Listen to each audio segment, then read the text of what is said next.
Welcome to Real Love, Real Stories TV and podcast. This is Kanu. I'm the host. Thank you so much for tuning in. This is the place to be to hear love stories. Today's show is brought to you by Audible. Audible is offering our listeners a free audiobook with a 30-day trial membership. Just go to audibletrial.com/Real Love, Real Stories and browse the unmatched selection of audio programs.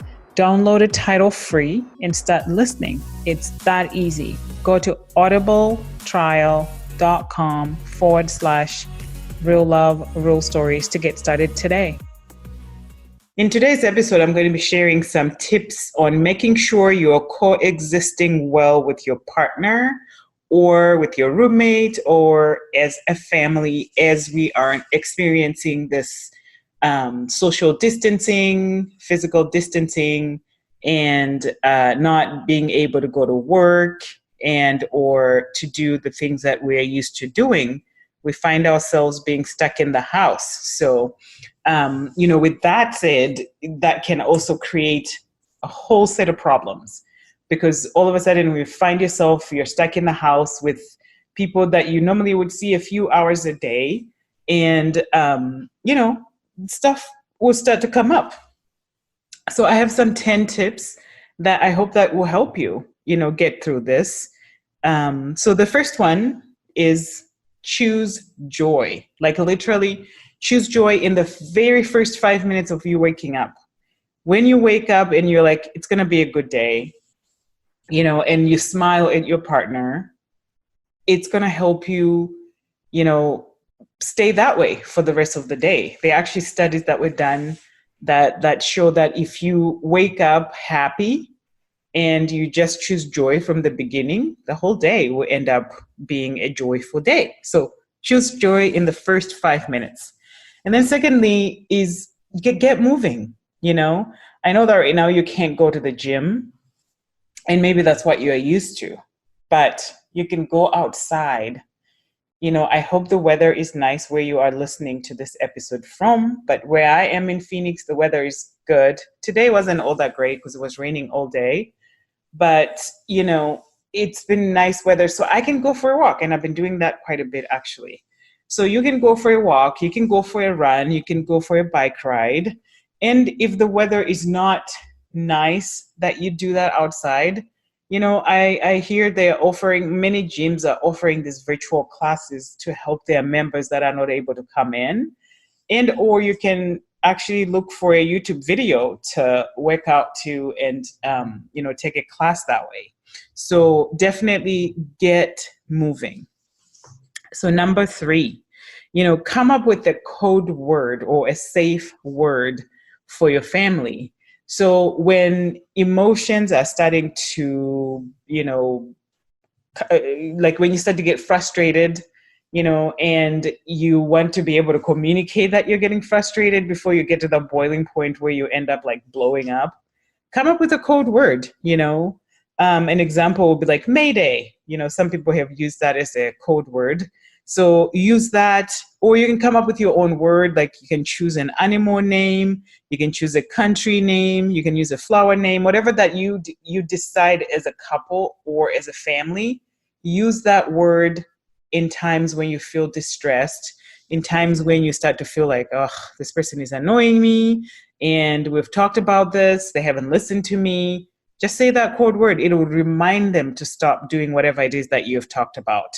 So the fourth one is make a list of what's annoying you. So this does 2 things.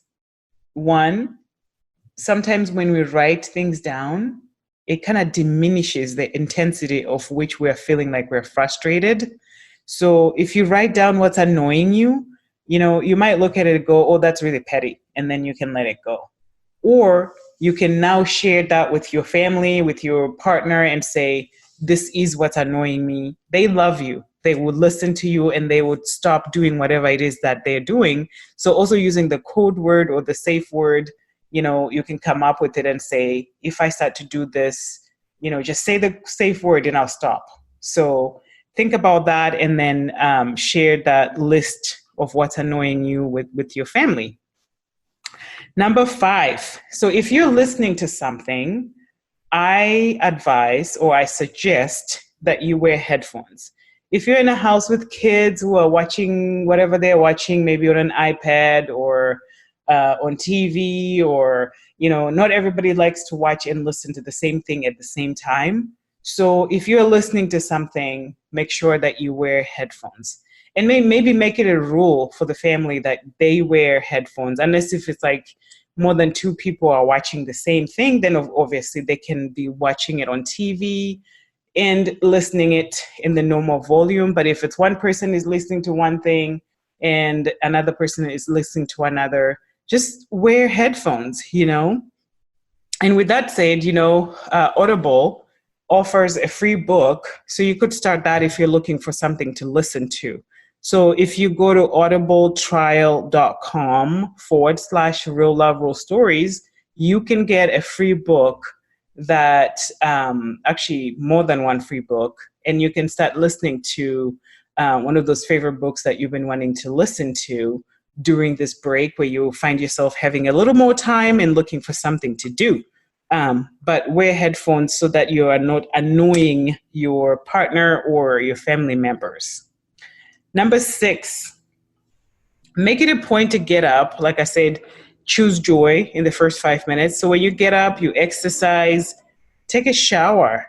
And I know that sounds like, okay, whatever, like I take a shower and I don't need to be telling you to take a shower. But I think sometimes when we are at home, we tend to be comfortable. We may wear pajamas all day. We may actually forget to take a shower. So when, and there are also studies that were done that when you take a shower and you change clothes into something nice but comfortable, since you're at home, it changes your mood. So make sure that after you exercise and, all that, you can take a shower and actually change into something comfortable and nice. It changes your mood. And if you're going to work on something, maybe you're working from home, it actually makes you a little bit more productive. And so the next point is being mindful of your family members, clean up after yourself. Okay, another one that sounds like really, well, everybody should do that. But so I know when you're around families and maybe it's your partner, if you just are used to putting the dish in the sink without washing it, or just leaving your glass on the table, like be mindful of the people that you're with and clean up after yourself, so that you're not leaving all the chores to one person to do. So just pick up your glass and put it in the sink, or rinse it and put it in the dishwasher, whatever the rules are for your house, so that you're not annoying the person who tends to end up doing all those chores by themselves. And then the next point is limit news intake. And yes, this is how we're supposed to be getting more information about what's happening. And it seems like things are happening and changing every hour, every day. I get that. But if you're glued to the TV, this can be very frustrating and it can be very draining, because the news they are really meant to be in a negative way. And that's how we consume it, right? And right now it's a scare of like, oh my God, this, virus is spreading, it's coming, it's, they've closed schools, they've closed restaurants, they've closed bars, they've closed this. And the stores, they don't have toilet paper, they don't have paper towels, they don't have disinfectant, like all these things are like negative. So if you're glued onto the TV all day long, that can be draining. So, and also like limit your social media, right? Everybody's talking about that, but I think people are also being really good about trying to post things that are funny to kind of get away from being negative, just like what we're watching on TV.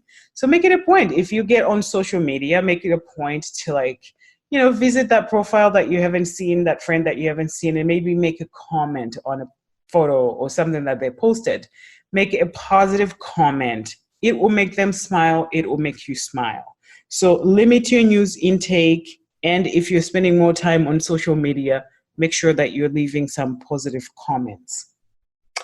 And also the next point is, this is that time of the year where you can, since you find yourself having a little bit more time, maybe you can finish that project that you have been ignoring, that you have not had time to do. Get caught up on that project so that, you can feel accomplished, like you can actually feel like you did something. Maybe another thing that you could do, it's March, so you could start to transition your wardrobe from winter to spring and summer. This is a great time for you to do that. So you can also do some spring cleaning in the house to get your house ready for spring, so that once, and I don't know when this is going to end, but you could get a head start on cleaning the house and organizing your wardrobe. And then the last point, number 10, is, take turns on cooking as a couple, as a family. Or you can make it a fun thing where everybody pitches in to make a meal so that, again, one person is not stuck cooking, cleaning, and everything. So come up with, a to-do list or something, I don't know, and put it on the refrigerator or somewhere where everybody knows, and then take turns to do these different chores in the house. I know that sometimes one person will end up being the person who is doing a lot more of the stuff, and that can be frustrating. And so as a family, as a couple, take turns to cook, to make a meal, and do it together, So I'm really excited to be sharing these tips. Again, if you need more information about, a little bit more about the coronavirus, this, COVID-19, I suggest that you go to cdc.gov, because they have a lot more information about disease control and prevention. I just am trying to preserve your marriage, to preserve your relationship with you and your partner, with you and your family members, by sharing these tips, and hopefully they can help you stay healthy, stay happy as a family, and you can get through this. So much love. Thank you so much for listening. Thank you so much for listening, and all the way to the end. I am genuinely so grateful. So now you can continue to show your support in a few different ways. The first one is, if you can think of someone who might benefit from this episode, please send it to them. And the second thing is, we all are on social media, Facebook, Instagram, and the like. So please share this episode. And I love it when people tag me to their post. And 3, head over to iTunes. You can leave a review and you can rate this episode. All your feedback is very helpful, and it helps this podcast get visible so others can listen to all these great stories. Thank you so much. Till next time.